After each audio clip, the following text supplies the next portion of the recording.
Well, good morning, everyone. This is day 31 of the Democrat shutdown. As you can see, I have a special guest that I'm delighted to introduce to you in just a moment here. We have spoken daily, every day at this podium about the real pain that Americans are experiencing because of the Democrat shutdown. We talked about the pain for our troops, for our federal workers, for American families. And this morning, we want to speak specifically about the millions of American families that are going to feel real hardship because of the SNAP benefits drying up.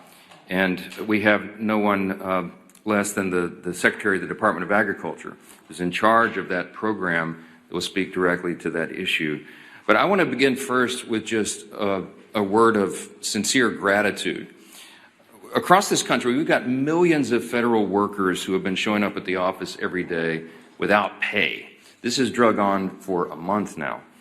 Those federal workers have shown up for a month straight, not knowing when or if their next paycheck will be delivered. They're doing their jobs, and they're doing it valiantly, while the Senate Democrats simply refuse to do their job. Their most simple and basic responsibility is to keep the government in operation so that we can keep the services flowing to the American people and keep the country moving. But they're not doing that. So we just want to say to these federal workers, like the hundreds of civilian employees who are also spread throughout the country, like the ones in my district, for example, at the Bain Jones Army Community Hospital down at Fort Polk, our big Army base there. We just want to say thank you for your diligence, for doing your job, for your service to the country, even though Democrats are withholding your paycheck. They are shameless in doing so. Throughout this shutdown, President Trump and his administration have done everything in their power, as we relay to you here every day, example after example. They've done everything they can to mitigate and reduce the harm to the American people. He's gone out of his way to find creative solutions to ensure our service members don't miss a paycheck, for example, to ensure that the WIC program, that the nutrition assistance to women, infants, and children is still flowing. President Trump has proven beyond a shadow of a doubt that if there is any way to fund these programs that are drying up now, that he will do it. If there was any way to fund SNAP during the Democrat shutdown, you can be assured that your commander-in-chief would do it. But we are now reaching a breaking point. Thanks to Democrats voting no on government funding now 14 different times, SNAP benefits for millions of American families are drying up. It's about 1 in 8 people in this country who rely upon this to literally put food on their table. And the blame for this lies 100% with the senators sitting over there on the Democrat Party. They are the ones who have locked arms and decided over and over and over and over, 14 times now, to vote against these services being provided. And now I want you to think about that. You're going to have real people, real families. You're going to have children who will go hungry beginning this weekend when those resources dry up. They rely upon that, and yet the Democrats continue with their political games in Washington while people are sitting around the dinner table without the resources that they need. The administration has done all it can to keep this program afloat, but the limits have been reached here. And what are the Democrats doing today? Where are the Democrats? Are they in the Senate today? No, they're out campaigning. While critical SNAP benefits run dry, the Democrats have skipped town. They've abandoned their post in the Senate, and the reason that's so important and noteworthy for the American people is the Senate is the only place where this can end. The last hope of reopening the government before millions of Americans go hungry. They've abandoned their post. Democrats are now this is the incredible part, they're now trying to somehow blame Republicans for cutting off SNAP, when Republicans, remember, are the ones who have voted 14 times for the SNAP benefits to flow. It's the Democrats who voted every single time to turn that off. The same Democrats who've been perfectly fine with defunding SNAP and WIC for over a month now are suddenly claiming to be outraged that Republicans and President Trump can't just wave some magic wand and fix the mess that they themselves have created. If they're suddenly waking up to the pain their reckless decision is causing, then there's one simple way to fix it. They can come back in here and vote to reopen the government. But we don't think they're going to do that. Now, this is what's interesting. The most recent development is that you've got many more people now calling on the Senate Democrats to do the right job. There's a handful of moderates still in the Democrat Party, and they are very upset about that. The tension is rising. You had Senator John Fetterman of Pennsylvania, for example, who just yesterday, I think it was, accused his own party of, quote, playing chicken with the food security of 42 million Americans. He's right. And you've seen now the avalanche of people and organizations and institutions calling on the Democrats to reopen the government and vote for the clean CR. You've got labor unions. You've got the largest airlines in America. You've got independent voters. Working class Americans across the country, they are all pleading with the Democrats to do their job and stop using their hardships, the people's hardships, for the Democrats' political games in Washington. Yesterday, there was a lot said, written about an editorial that was in the Washington Post. I commend it to your reading if you haven't seen that. But it reads in part just one line out of that. I would like to stand up here and read you the whole thing. The Washington Post, as you know, is not generally on my side. They said, quote, Democrats openly acknowledge that they refuse to do this, reopen the government, because it would mean giving up their leverage. If they persist, it will mean families start to go hungry. Now, look, this isn't some novel idea. As you know, the Democrats have always traditionally said, breathlessly, given speeches passionately saying that you've got to keep the government funded. You should never shut it down. It would be so dangerous. And we've recounted this over and over. I mean, I literally could be here all day reading the Democrats' own past statements on the perils of shutting down the government, but I'm just going to highlight a couple this morning because they're relevant and timely. I'll begin with Senator Coons. He's the senior Democrat senator from Delaware. In 2013, he said this, quote, our democracy cannot function if the majority party threatens to shut down the government unless it gets its way, unquote. And that was Senator Coons in 2013. And what is he saying now? Earlier this week, he said, quote, frankly, this is our only moment of leverage. Quite a switch. Bernie Sanders has got a lot of airtime here lately, and back in 2018, Senator Bernie Sanders said this, quote, the truth is that shutting down the government is a serious and dangerous action that we must do everything possible to prevent. That was in 2018. You know what he said this month? Quote, if we reopen the government, we lose our leverage. Senator Sheldon Whitehouse in 2013. The shutdown was, quote, entirely unnecessary and has harmed our economy and our reputation in the world. But if we also can't forget, we must never again allow extremist hostage-taking to create this kind of disruption. That was 2013. Just days ago, the senator from Rhode Island said the opposite. It's the only lever we have, meaning the shutdown. What he means is that the pain of the American people is their political lever. I guess he's forgotten his cries of alarm over the extremist hostage-taking. And how about the House?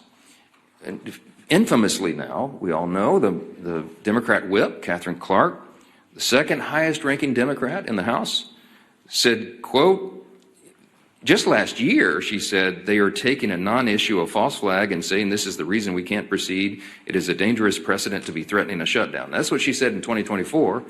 And what'd she say about a week ago? The opposite, quote, of course, there will be families that are going to suffer here, but it's one of the few leverage times we have.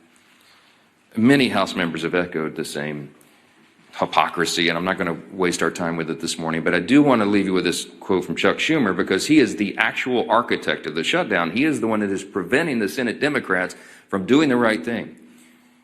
In March of this year, as you know, he voted on the same CR to avert a shutdown.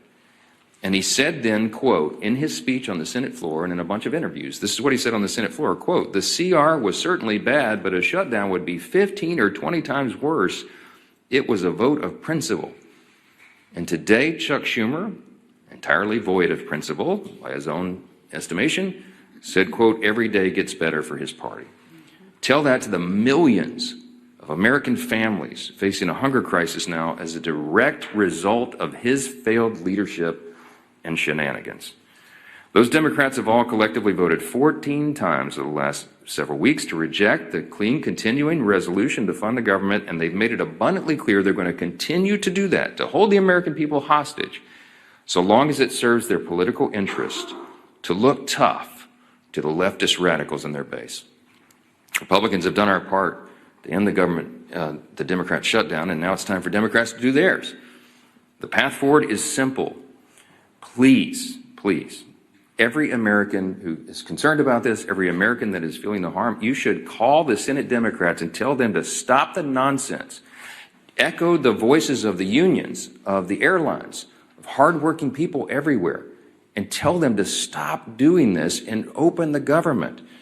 We have to do that. 42 million Americans are set to miss meals starting tomorrow, and this should be the easiest vote they've ever taken in their lives. I don't want to belabor this point any longer because I'm delighted to introduce you to our guest for the daily press conference here. Everybody knows Brooke Rollins, the incomparable, as I call her, the incomparable Brooke Rollins. She leads the U.S. Department of Agriculture. And, of course, her department operates and oversees SNAP benefits to all these tens of millions of Americans. We're fortunate to have her here today. She's going to talk about the devastating effects of the Democrats' decisions on all this. And I'm delighted to give her the podium now. Brooke, so thanks so much for being here, Madam Secretary. Thank you, Mike, Mr. Speaker. Really great to be here with everyone. I was reminded I was in the Speaker's backyard in Louisiana over the weekend and on Friday, and we went to a restaurant there, and our waiter by the name of Joe was wonderful. He was a multi-generational Louisiana and New Orleans, and he was our server, and he was just so impressive. And towards the end, he brought up that, well, this is a job he had to take because he was furloughed and so was not making any money, and he worked for the federal government. He didn't know who I was. And I said, well, Joe, I can appreciate that. You know, I'm sort of in that world as well.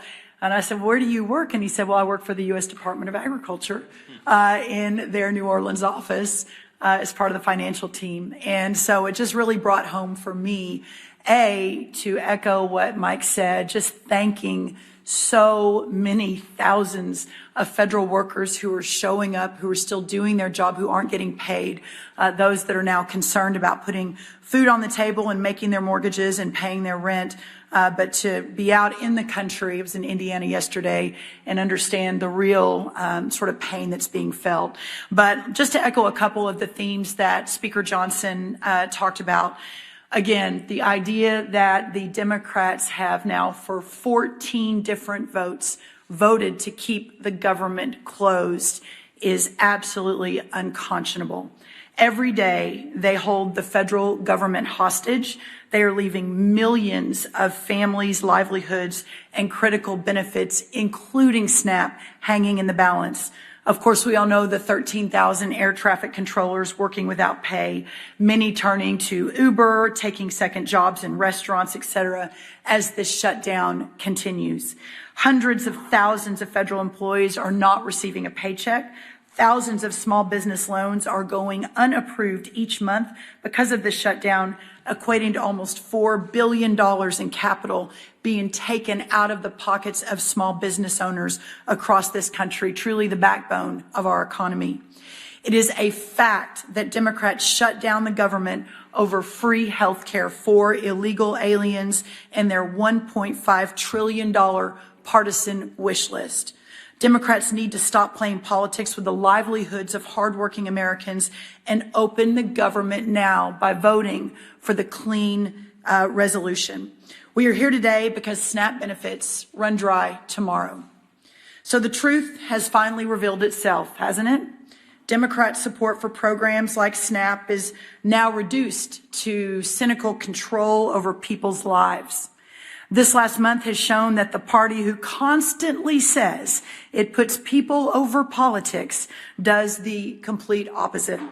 Millions of Americans, as of tomorrow, will no longer receive SNAP and potentially WIC or even a paycheck.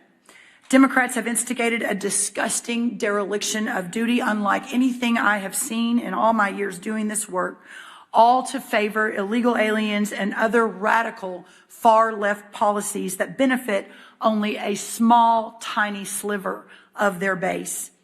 I am embarrassed for Chuck Schumer.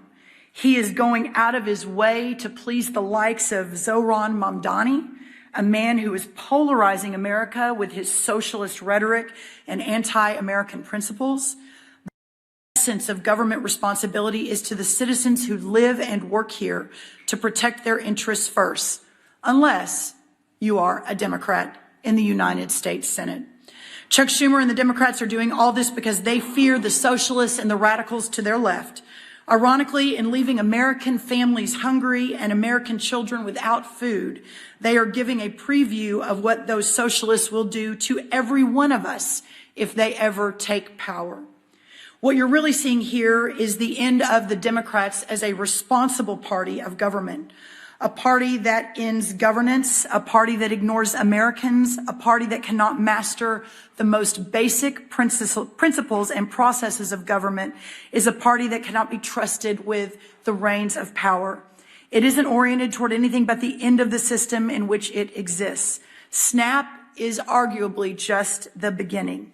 The logical and inevitable end to where this all goes is the Democrats and the whole superstructure of constitutional government. President Trump has made it clear, reopen the government, get government funding back on solid footing, restore the confidence of American families who count on programs like SNAP, and stop treating them and their well-being as pawns in a political game, according to the Democrats. Prioritize American citizens, prioritize American families, and prioritize American children. I would like to make a quick note and then want to obviously leave lots of time for questions. Yesterday, I was in Indiana, and I was visiting a soybean farm, sixth generation soybean farm, the Everetts. And they have about 1,500 acres right outside of Indianapolis. We were harvesting corn, but they also do soybeans. And as I was there, it occurred to me that what President Trump has been doing over the last week or weeks in fighting across the world to open up markets for American farmers, for American families, while the Democrats are back here playing political games. It must stop. We must get the government open. And our citizens and these voters and our taxpayers and our families and our children expect no less. Thank you all. All right, take a few questions. Chad, go ahead. You're standing up in the back. Go ahead. Hello, Chad. This question for the Secretary. The minority leader in the House said yesterday, Hakeem Jeffries, that the term he used was lying, that some of these SNAP benefits couldn't be liberated. Can you explain, refute that, give us your perspective, what their perspective is, and what your argument is, why they can't? Yeah, and I appreciate the opportunity to explain that. So the fact that the Democrats are saying, but wait, USDA has money in their accounts, why it is really their fault, I've seen it over and over and over from some of their leaders, is absolute false, and it is a lie. We have been saying on October 10th, we sent messages out. On October 24th, we sent messages out. These benefits end on November 1st. Now, let me get down into a little bit of the details on that to better explain. So there is a contingency fund at USDA, but that contingency fund, by the way, doesn't even cover, I think, half of the $9.2 billion that would be required for November SNAP, but it is only allowed to flow if the underlying program is funded. It's called a contingency fund, and by law, contingency fund can only flow when the underlying fund is flowing. So, for example, if today the Democrats say, oh, never mind, sorry, we'll open the government, and SNAP flows, Hurricane Melissa or one of the hurricanes hits, that's the contingency fund that we would use to send more money into the vulnerable communities that are harmed by a specific event like a hurricane. But it is a contingency fund that can only flow if the underlying appropriation is approved. And listen, even if it could flow, it doesn't even cover half of the month of November. So here we are again in 2 weeks having the exact same conversation. I'll just add to that. The Democrats are lying about that, and I think they know that. Some of the ones who are out saying it are actually attorneys. They can read the black letter law themselves. They've even filed a lawsuit, you saw, to try to do it. Why? Because they wanted a talking point. They know that's a frivolous piece of litigation. They know they're going to lose, but they also know it'll take many weeks or months to have that ultimately determined by a court because of the way the justice system works. So they're using it as a talking point to try to claim, They know, I believe they know for a fact that what they filed in the court is false. I mean, you know, they're lawmakers. They're supposed to know how the law works. And so the whole thing is just shameful, shameful. And they're using the people as pawns in this game. That underlying fund that the Secretary just addressed was unfunded by the Democrats themselves when they voted against the CR. The CR would have kept all this funded, and they chose not to do it. Not once, not twice, 13 times in the Senate, once in the House, 14 overall. Yes, sir. Speaker, I'm sure you saw President Trump's truth last night, suggesting that it's time for Senate Republicans to blow up the filibuster in order to get the continuing resolution passed. I know in the past you've been reluctant to encourage your Senate colleagues to do that or not. Are you aligned with the president now that it's time for them to take this dramatic step to reopen the government? I haven't. The president's been very busy. He was in, Asia doing all these trade agreements. I've been a little busy, as you know.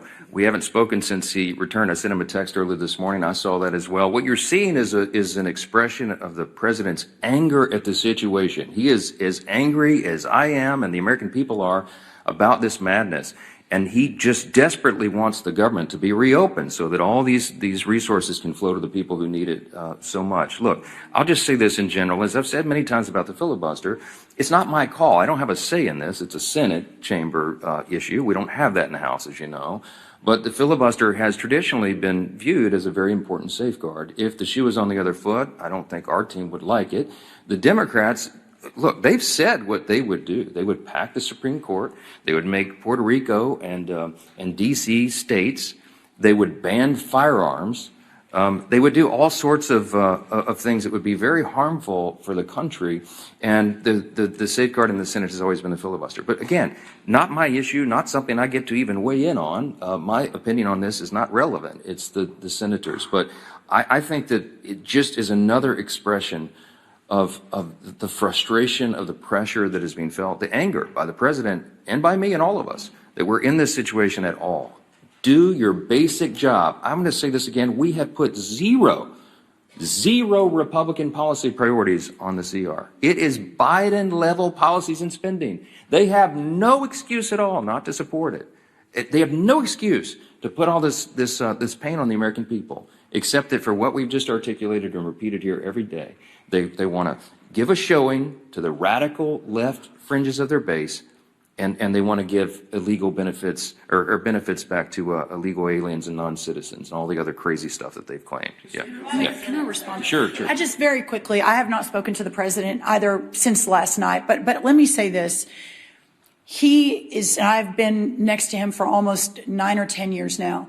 He is so resolutely focused on delivering for the American people all day, every day, 7 days a week, 20 hours a day. This is what he is thinking about.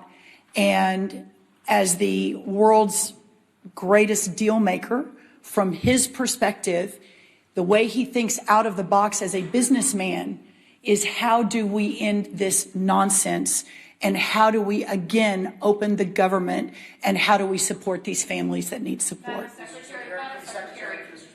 Yeah, go ahead. I'd already called on. Go ahead. Thank you, Mr. Speaker. Yeah. Madam Secretary, question to you. So I know you addressed the contingency fund, but SNAP has never run out of funding in its 60-year history. That's right. During shutdown. Why were past administrations able to find funding to keep it afloat in a shutdown that you can't? Well, let me see. I've got a chart I want to show you all on the SNAP funding. My charts are slightly wanky because our print shop is closed because we're furloughed. So it was a little arts and crafts time over at USDA early this morning. So this is the chart of the SNAP program. Now, I know everyone can't see this, but this goes back to October of 2023. And I want everyone to follow. This is the red line that under Joe Biden, you see an almost 30% increase in the cost of the SNAP program over the 4 years that President Biden and the USDA was overseeing it with Congress funding it. And you see now the downward trend since President Trump was reelected November, and we've had about 650,000 people move off of SNAP since President Trump was elected. A press conference for another time. That's obviously the goal of all these programs, is to move families into real work and the dignity of that. I say that because the astronomical costs of the SNAP program under Joe Biden was historical. It was unprecedented, and we don't have the same levels of funding that were there in the past. And by the way, for 1 month, we have Band-Aided and bubble-gummed and duct taped this deal to get this 1 month of funding in for SNAP, the $9 billion. Thank you. Quick follow-up. I mean, because reality is setting in for a lot of people this weekend. So what do you say to the millions of people who stand to lose their food stamp benefits? What should they do? My message to America is first, the fact that your government is failing you right now. That poverty is not red or blue. It is not a Republican or Democrat issue. It doesn't matter who you voted for or even if you voted. That if you are in a position where you can't feed your family and you're relying on that $187 a month for an average family in the SNAP program, that we have failed you. But I think what's so important, and this is why we keep hammering this, the Republicans have voted over and over and over again to open this government so that these funds don't stop. And for 14 different times, the Democrats have said, no, we are going to hold hostage the most vulnerable families in this country so that we can get our left-wing radical agenda into the government and the governing structure. And to that, President Trump, Speaker Johnson, Majority Leader Thune have said absolutely not, and we're very grateful for that. Please vote yes. We implore the Democrats in the Senate to vote yes to get this government open and these people the benefits that they need to feed their families. And it's clarified.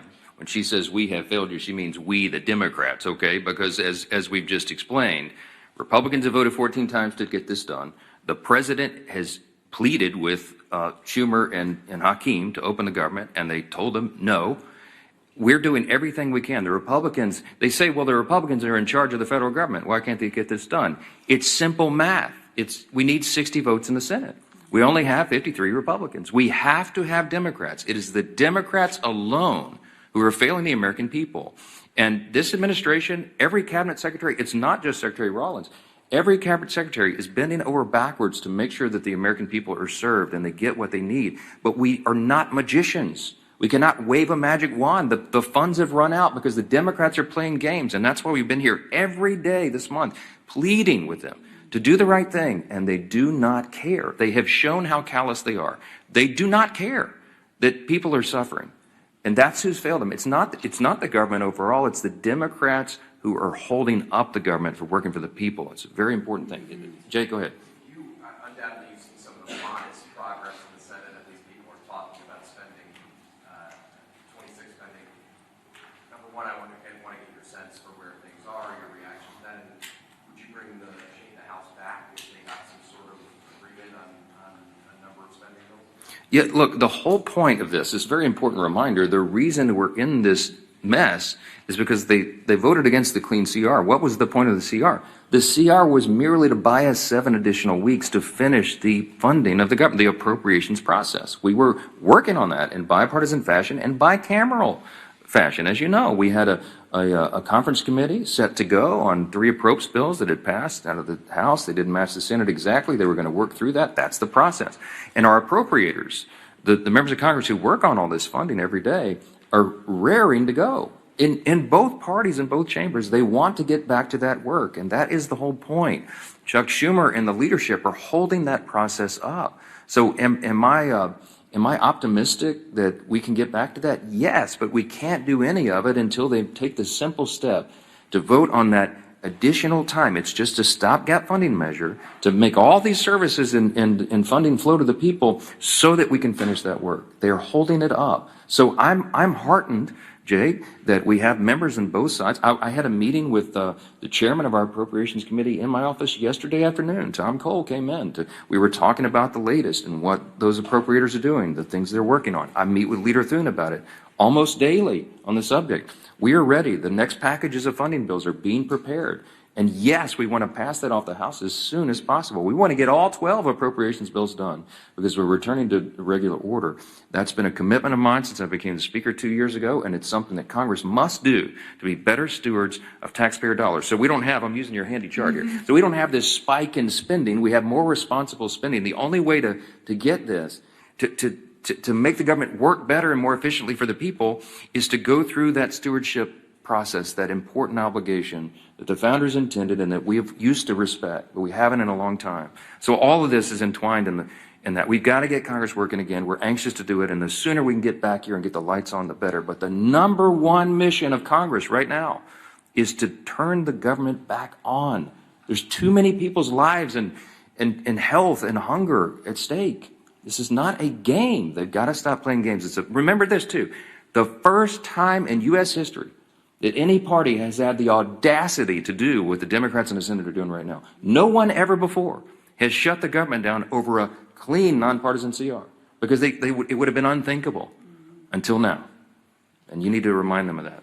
Yes, ma'am. Last one. The One Big Beautiful Bill contained numerous Medicaid anti-fraud measures.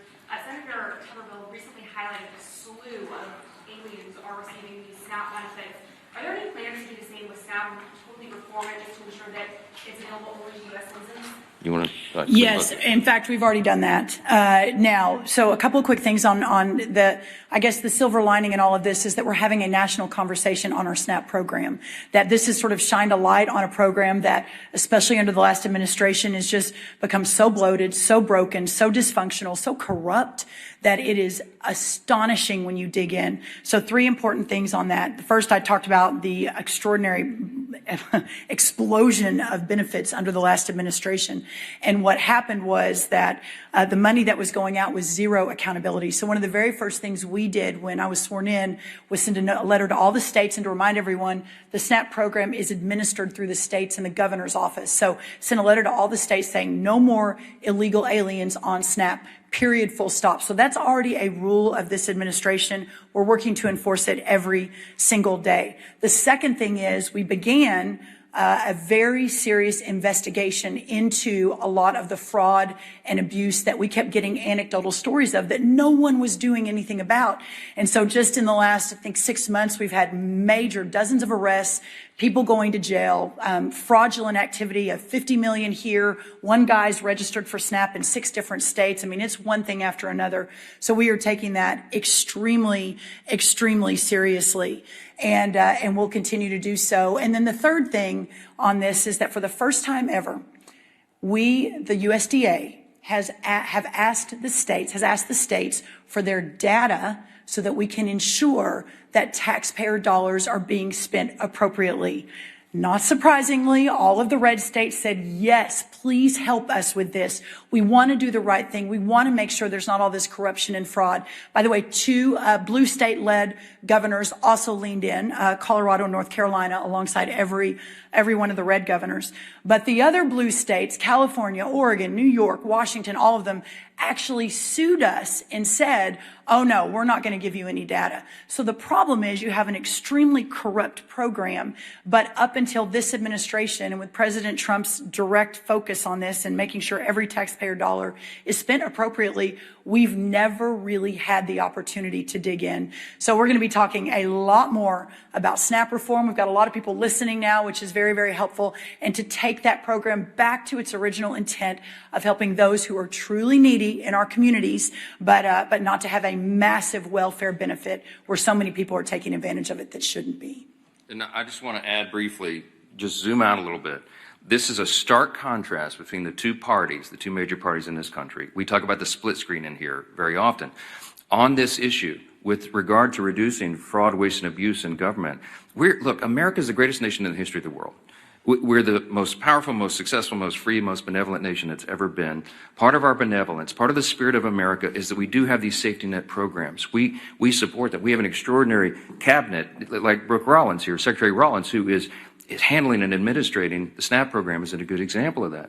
Medicaid is a good example. Why were they designed and why are they so important and why do we all support those ideas, because sometimes people really can't take care of themselves. You know, you have the elderly, the disabled, young pregnant women, for example, who are single and they're down on their luck and they need some help. SNAP and Medicaid and these other programs were intended to be a temporary safety net to help people to get back on their feet, but they have been abused. And there are some big government advocates, like the Marxists, like the socialists, who want the government to take over everything and supply everything for everybody. But guess what? If the government can give you everything, it can take it away as well, and your freedom is sacrificed. Socialism, don't get me started, has been a great scourge on humanity. I mean, the tens of millions of innocent people in the 20th century alone have died because of it. America stands for something better than that, something different. But the programs don't work if they're loaded down with fraud and abuse. And every single person in this room and every American of common sense should understand the necessity of having people in office, a president in the White House, a cabinet full of secretaries who are dedicated to this in every division of the federal government, and Republicans in Congress leading on this, to root out that fraud, waste, and abuse so the programs can survive. We did that in the One Big Beautiful Bill, in the Working Families Tax Cut. With Medicaid, we went into that and we eliminated the fraud, waste, and abuse. We got able-bodied young men without dependents off the program. They were never intended to be there. They're sitting around on their couches playing video games. Yes, that's an actual study, and they're siphoning the resources away from elderly people, disabled people, and young women who desperately need it. And so the funds were being depleted. We shouldn't go for that. And illegal aliens were never intended to be on any of these programs. They're for U.S. citizens only, law-abiding citizens. This is the team. The Republicans will fix that and save those programs for the country. And the Democrats will continue to abuse it. They sued the USDA for simply asking them to tell them how many illegal aliens are on the programs in California and New York and these other states. They sued them. You need to take account of what people are doing here in each party, the leaders and the President of the United States. We are trying to get government to work more efficiently and effectively for the people, and we are getting stopped and hindered by political games by Democrats. And that's why we're so frustrated. It's got to come to an end. Thank you all for being here this morning. Thank you, everyone.